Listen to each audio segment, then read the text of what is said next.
Bismillahirrahmanirrahim. Assalamualaikum warahmatullahi wabarakatuh.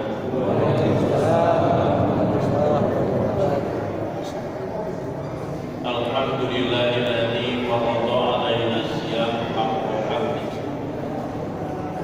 Wassalatu wassalamu ala nabi sayyidina Muhammadin alladzi nabiyyi wa abdihi wa ala alihi wa sahbihi wa jumlihi wa man tabi'ahum bi ihsanin ila yaumiddin yauma yanzillahu ala amali ibadihi.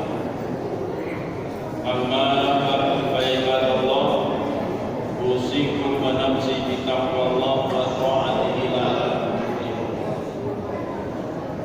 Qala Allah ta'ala fil Qur'anil Karim, a'udzu billahi minasy syaithanir rajim.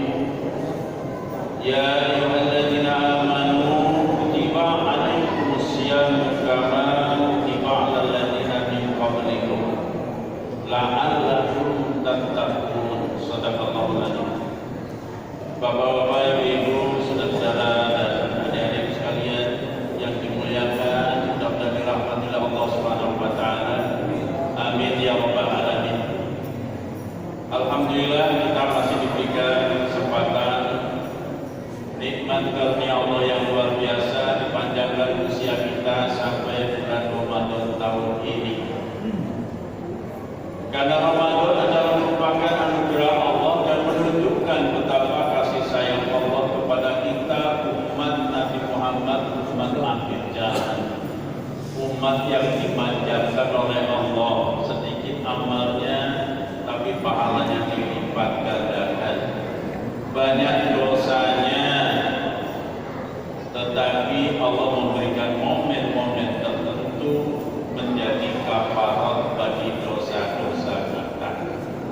Sebuah hadis Rasulullah SAW yang ditakwilkan oleh Imam Muslim dari Abu Hurairah, Rasulullah bersabda, as-salawatul khamsu wal jum'atu ilal jum'ati wa Ramadan ila Ramadan mukaffiratun lima bainahunna idza junibatil kabair.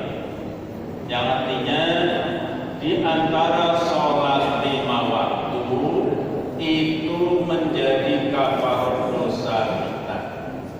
Bahkan dari Jumat ke Jumat 1 pekan lamanya, dosa 1 pekan dihapus insya Allah di hari Jumat. Bahkan dari Ramadan sampai Ramadan berikutnya, dosa 1 tahun akan dihapus oleh Allah Subhanahu wa taala dengan ketentuan idza junibatil kabair, kalau dia tidak melakukan dosa-dosa besar.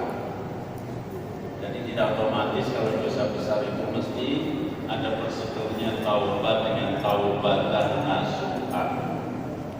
Bapak Ibu saudara sekalian, kembali pada surat Al-Baqarah yang tadi juga oleh imam sholat kita sudah dibacakan dengan suara yang merdu nyaring, alhamdulillah. Coba kita perhatikan, mungkin sudah minimal 9 kali dibaca di mimbar ini karena setiap malam mesti ada ceramah. Pertama pada ayat tadi, a'udzubillahi minasyaitonir rajim, ada nidaul mukmin, panggilan orang beriman. Ya ayyuhalladzina amanu, wahai orang-orang yang beriman.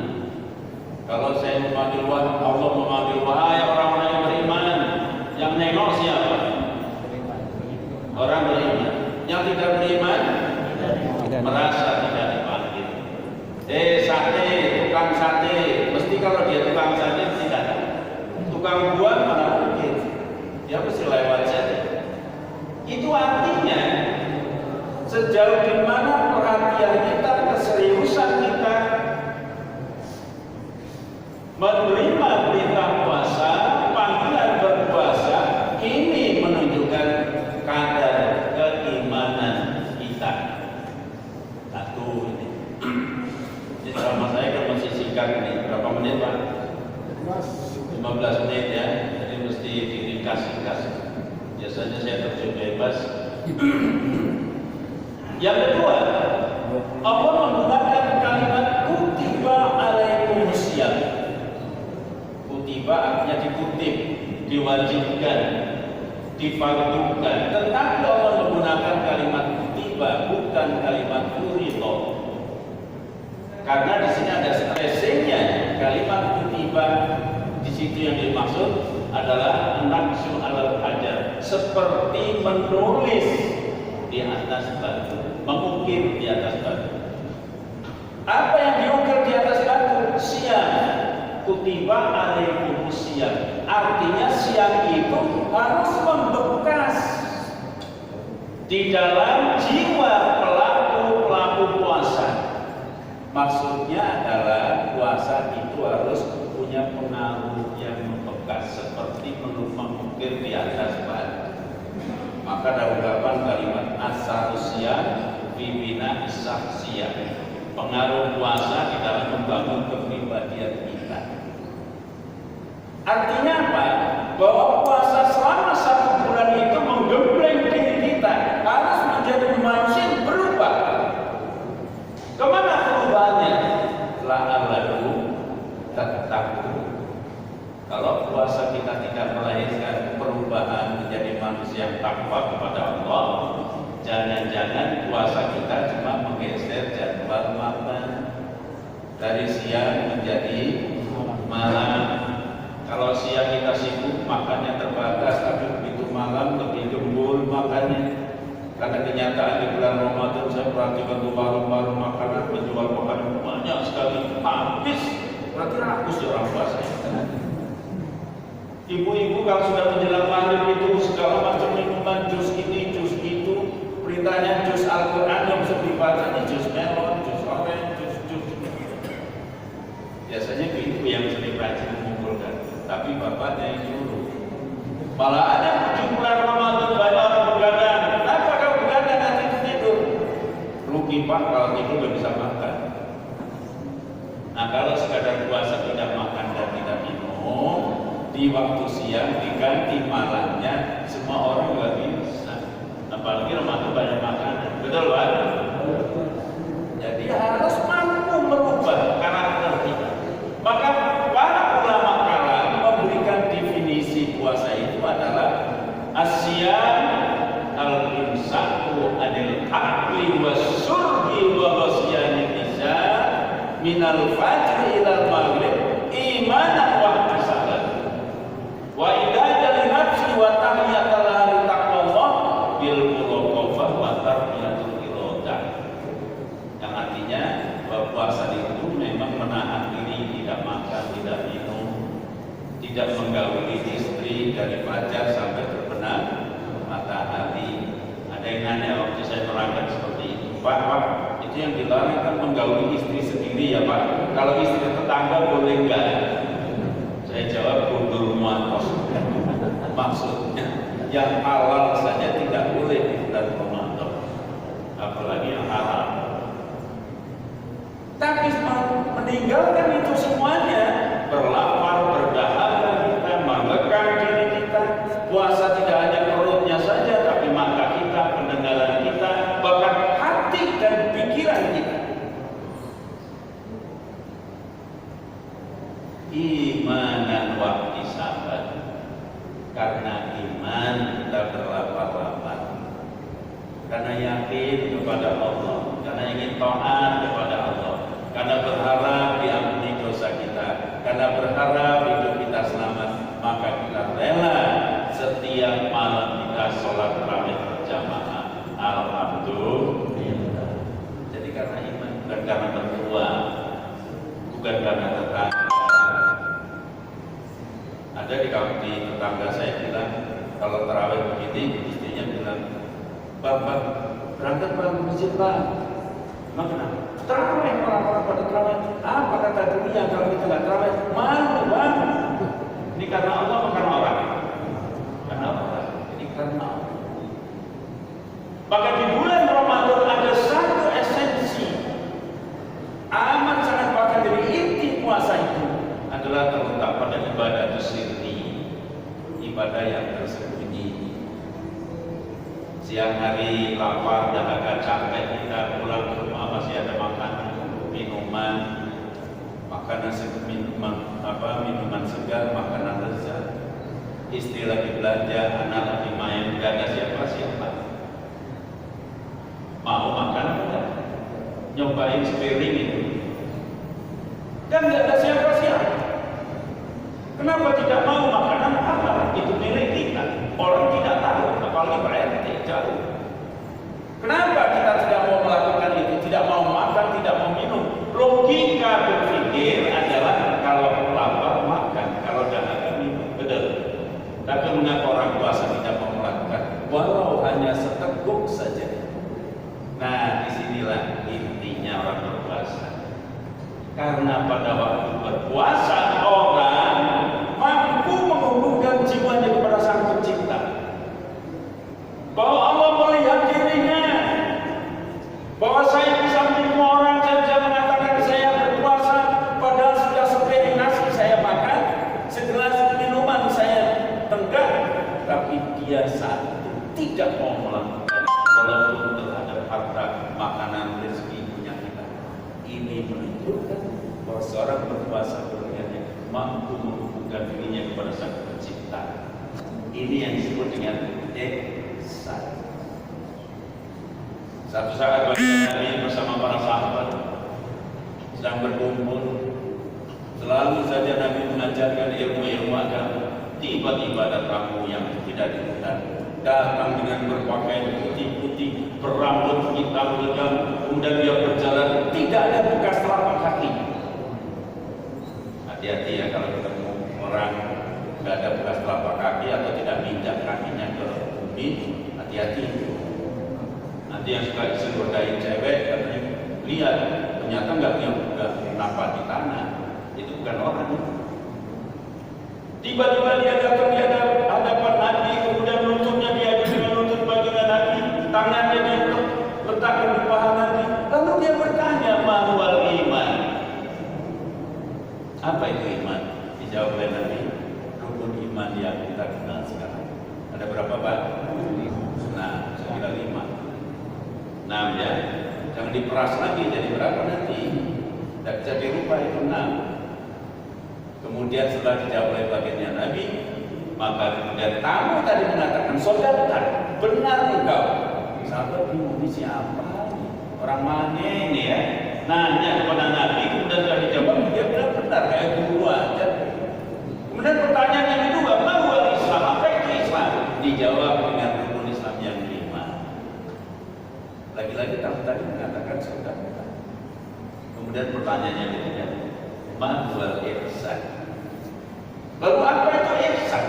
Dijawab oleh baginda Nabi, anta'budallaha ka'annaka tarahu fa illam takun tarahu fa innahu yaraka.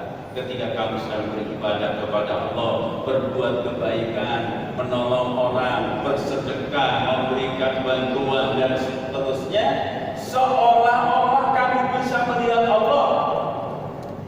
Kalau seolah-olah kamu tidak bisa seolah-olah melihat Allah, kamu merasa diawasi dimanapun kamu berada. Itulah ihsan.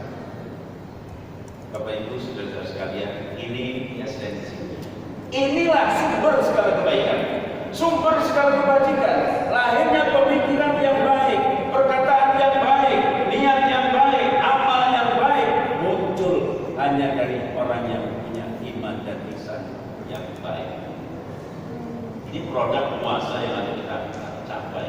Jadi makin bertambah tahun usia kita, tiap bulan Ramadan kita berpuasa akan melahirkan lebih dekat lagi kita kepada Allah. Nonsen kalau orang mengatakan berbuat jujur dan sebagainya kalau bukan karena iman, karena ihsan. Kita kadang-kadang lalu lintas saja lewat ada polisi, enggak. Kalau nggak ada polisi pelanggar, ini bukan iman, bukan ihsan. Kita melakukan kebaikan bukan karena polisi, bukan karena orang lain. Kita bekerja di kantor dimanapun tidak karena atasan, tapi karena Allah, ada rasa tanggung jawab. Ini yang dikehendaki yang disebut dengan asalul aqidah bina issamsiyah, membangun karakter. Ini baru satu saja tentang aplikasi dalam pelajaran yang kita dapatkan dari Saul. Kalau saya tadi mengikuti judul, nggak tahu tidak disampaikan ke saya soal kepemimpinan dunia Islam. Masya Allah, ini nggak bisa 2 jam kita ceramah. Padahal yang belum makan ya Pak. Tapi memang indah sekali. Coba kita sholat berjamaah indah bila imam. Masya Allah. Kita tinggal datang mendengarkan saja bacaan lantunan ke ayat-ayat yang nikmat sekali. Kalau baca sendiri kita kadang-kadang akur-akur bacaannya nggak belum tentu benar tajwidnya. Tapi kita mendapat pahala seperti fasenya bacaan imam. Itu untungnya kita dipimpin. Maka sholat berjamaah itu adalah pahalanya berlipat-lipat. Gerakannya indah, seirama, faidah kabar kabiru. Ketika imam takbir, semuanya takbir Allahu Akbar. Sama semua. Walaupun kita semuanya beda-beda. Gak ada yang kemudian bilang seorang Jawa apa mau Allahu Akbar, saya Allah, kamu aku. Orang Padang Allah dan gadang. Nah, kalau itu semua rame. Tapi sekalipun bersuku-suku beraneka macam bahasa, ikuti imam. Ketika imam takbir Allahu Akbar, semuanya siapapun dia Sino, Jawa, Sunda semuanya sama. Allahu Akbar. Betul Pak? Ini menunjukkan kekompakan umat Islam. Umat Islam mestinya seperti itu, belajar dari sholat berjamaah. Seia sekata, seindah gerakannya sama, sederat selangkah. Faidah rokaat faka'u, ketika imamnya ruku semuanya. Kapan dia bangun dari ruku? Tunggu imam. Lama amat ini. Kepala sudah bengel. Tunggu dulu. Jangan lama-lama kepala ini. Faidah saja fajr. Ketika imamnya sujud, baru kita sujud. Sampai kapanpun bangunnya tunggu imam. Ini gerakan umat Islam yang dibangun oleh para nabi seperti itu. Para nabi diturunkan itu adalah memimpin umat. Nabi Nuh memimpin umatnya walaupun umatnya mereka ngeyel, bawel. 950 tahun hanya 40 pasang suami istri. Keterlaluan itu. Sampai doa Nabi Nuh, ya Allah, ini orang kafir sudah kelewatan, menghina, mencaci maki, menentang luar biasa, bahkan menentang adab Allah. Turunkan adab ya Allah, jangan kau sisakan satu orang kafir pun di muka bumi ini. Coba, itu berarti sampai sudah luar biasa taingan kafir dihabiskan oleh Allah SWT. Beliau memimpin umat. Bukan dibenci umat karena dia ingin jadi raja. Bukan jadi kepingin jadi penguasa, tidak ada. Nabi Ibrahim ketika dia dakwah dihadang oleh Namrud. Clash terjadi antara Namrud, Nabi Ibrahim dibantai, dimusuhi oleh Namrud dengan bala tentaranya. Bukan masalah kursi, bukan masalah inti, tapi masalah kalimat la ilaha illallah. Nabi Ibrahim memimpin yang dibangun adalah kaum, yang dibangun adalah umat yang kompak persis seperti salat berjamaah ini. Nabi Musa lawannya nggak tanggung-tanggung. Fir'aun yang mengatakan ana rabbukumul a'la, aku ini Tuhanmu yang maha tinggi. Bahkan bermacam itu. Memang Namrud juga orangnya besar tinggi, 40 tahun pilang aja nggak pernah. Kekuasaannya mana-mana luar biasa. Tapi Allah ingin mengingatkan, diutus Nabi Musa. Ketika belum lahir saja ada ahli nujumnya mengatakan nanti kerajaan Tuhan akan dihancurkan oleh bayi laki-laki dari kalangan Bani Israel. Belum lahir disiapkan tentara, hadang itu orang-orang hamil dari Bani Israel. Kalau laki-laki bunuh. Disitulah saatnya Nabi Musa lahir. Baru mau lahir aja sudah disiapkan tentara. Dan kemudian dengan izin Allah selamat, ya dan seterusnya, ceritanya singkatnya diutus menjadi seorang nabi berhadapan dengan Fir'aun. Apakah keles karena ingin jadi raja? Pernah ada dengar cerita bahwa Nabi Musa itu pengen jadi raja? Tidak. Beliau memang bukan raja, memimpin umat. Nabi Muhammad juga begitu. Diutus di dunia ini markasi Mekah, Mekah dan Madinah saja. Tidak ada batas-batas teritorial. Karena untuk umat, apalagi Nabi akhir zaman, rahmatan lil alamin. Bagaimana? Maka beliau menolak tawaran orang-orang kafir Quraisy yang kepingin menjadikan raja beliau asal dakwahnya dihentikan. Beliau tolak, bukan tujuan saya sebagai seorang nabi. Ini pemimpin kami, pemimpin umat, pemimpin kaum, pemimpin jamaah, yang memimpin umat. Setelah Rasulullah wafat, tetap kepemimpinan Rasul tidak bisa diganti. Abu Bakar dibaiat sebagai Khalifatul Rasul. Jadi kalau kalimat khalifah kadang-kadang sensitif, tapi mesti benar. Khalifah itu artinya ada khalafah, penerus. Makanya dilanjutkan Khalifatul Rasul, penerus kepemimpinan Rasul, bukan penguasa. Abu Bakar meninggal, Umar meninggal, Utsman meninggal, Ali. Nah, pasca sesudah Khulafaur Rasyidin itulah Islam dipolitisir, sehingga pola kepemimpinannya menjadi kekuasaan nongkrong di atas umat, dieksploitir umat itu demi kekuasaan, menjadi kerajaan. Rasul mengatakan mulkan. Jadi kalau disebut khalifah sebenarnya khalifatul Rasul, penerus kepemimpinan Rasul, bukan penguasa. Jadi lahirnya bukan untuk memberontak, tetapi untuk memimpin umat, persis seperti sholat berjamaah. Sayang waktunya cuma sangat dibatasi. Ini juga sudah lewat lebih 5 menit. Mudah-mudahan ini cukup bagi kita, dan mudah-mudahan Ramadan ini melahirkan kepribadian kita yang bertakwa kepada Allah SWT. Kompak tidak hanya di masjid, berjamaah tidak hanya di masjid, di luar masjid, di masyarakat kita kompak bersatu. Kalau umat Islam bersatu, masya Allah, kue aja berapa itu coba. Jadi kalau orang Islam dikatakan miskin itu saya tidak percaya. Saya berapa triliun itu untuk buat kue saja tiap bulan Ramadan.